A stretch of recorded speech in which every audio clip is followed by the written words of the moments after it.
Hey guys, welcome back for another video. Today we are going to be making some cauliflower cheese balls. And so basically you just need steamed cauliflower and you're just going to be smashing it down. You can always put it in a blender.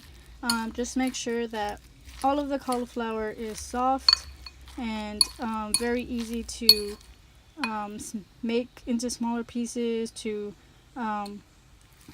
be able to kind of make it into a flour type of a thing.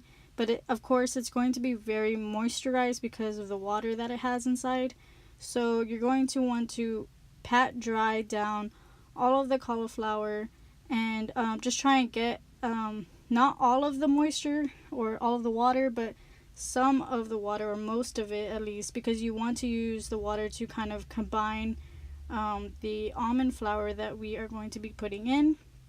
And basically you're just going to be mixing the almond flour in with the cauliflower and just make sure it's all combined well and just has like an even, mixture of the almond flour with cauliflower ratio.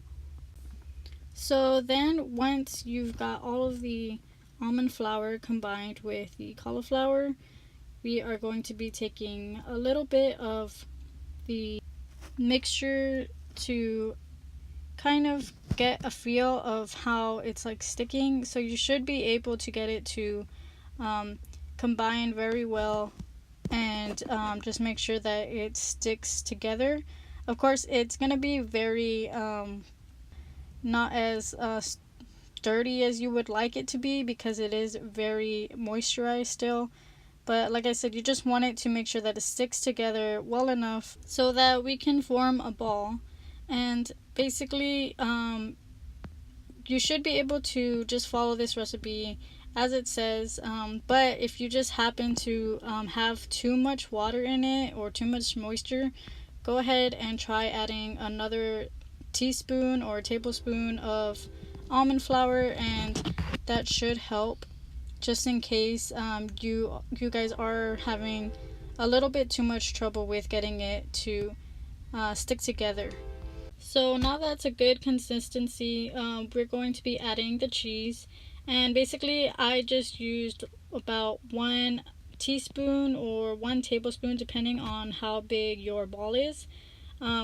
I didn't want to make mine too big so that I could make a little bit more. This is using about 4 cups of steamed cauliflower, and basically I'm just going to be putting the cheese inside. So first what we do is we grab some of the cauliflower and then you're just going to be squishing it flat on your hands. Sorry, I'm not very good at showing it, but just it doesn't have to be a perfect circle or anything. You just want to make sure that it's flat enough and doesn't have very many holes or anything. And then you're just going to put the cheese in the middle and kind of scrape up the sides just to make the ball the way around. Sometimes some cheese might come out, but of course you can just grab a little bit more cauliflower from your plate and then just kind of cover up those cheese pieces that you see. So this mixture ended up making about 5 kind of medium-sized balls. I just kind of did it towards my hands because that's the shape that I got it to. Easier to fit completely around about the tablespoon of cheese. So I'll make sure to put the type of brand that I put specifically for the cheese, because you want to make sure that your cheese is easily meltable, only because you want it to get that string cheese effect when it's like melted. So yeah, you just look at that at the beginning or in the description below, and that'll tell you which one I used for this recipe. So then once you're done making all of your 5 cheese balls, we are going to be cooking it in a wide pan just to make sure that all of them fit in the pan. It doesn't have to be really big. And then you're just going to want to put enough oil in the pan.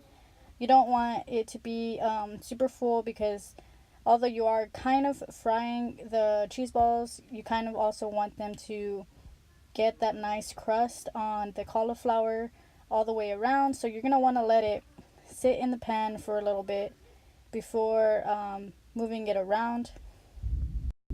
Of course, make sure that the oil is hot enough before you put the cauliflower in, because you don't want it to also soak up the cauliflower, because we are trying to make sure that it stays the nice round consistency. And then we also want to make sure that it doesn't get too hot, because then the cheese inside will start to come out and melt on you. So you just want to let it sit for a little bit.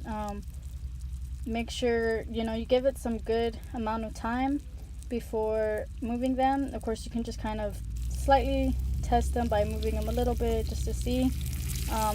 Sometimes they are going to scrape the bottom of it off, so just kind of try and scrape the bottom up while you are moving it around.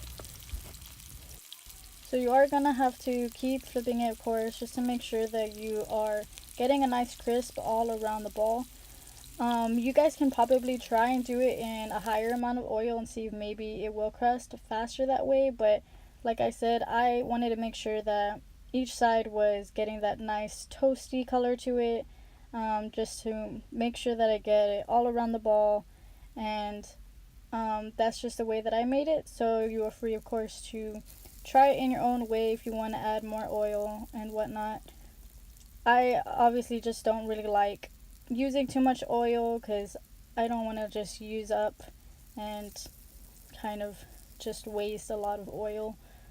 So after you're done toasting up all the way around each of the cauliflower cheese balls, we are going to take a look at how they look.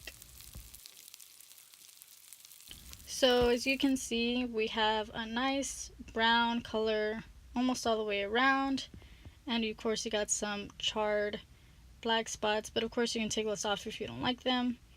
And those are our cauliflower cheese balls. And just so you guys know, these cheese balls do have that nice pulled apart cheese, as you can see. Very nice, very soft, easy to eat. This is also a great side dish, something different other than just your regular cauliflower vegetable. You are making it into something so much more different and delicious. I hope you guys really enjoyed this recipe, and this will definitely fill you up. If you guys try it, let me know in the comments below. Make sure to give it a thumbs up or subscribe if you're new to my channel, and thanks for watching.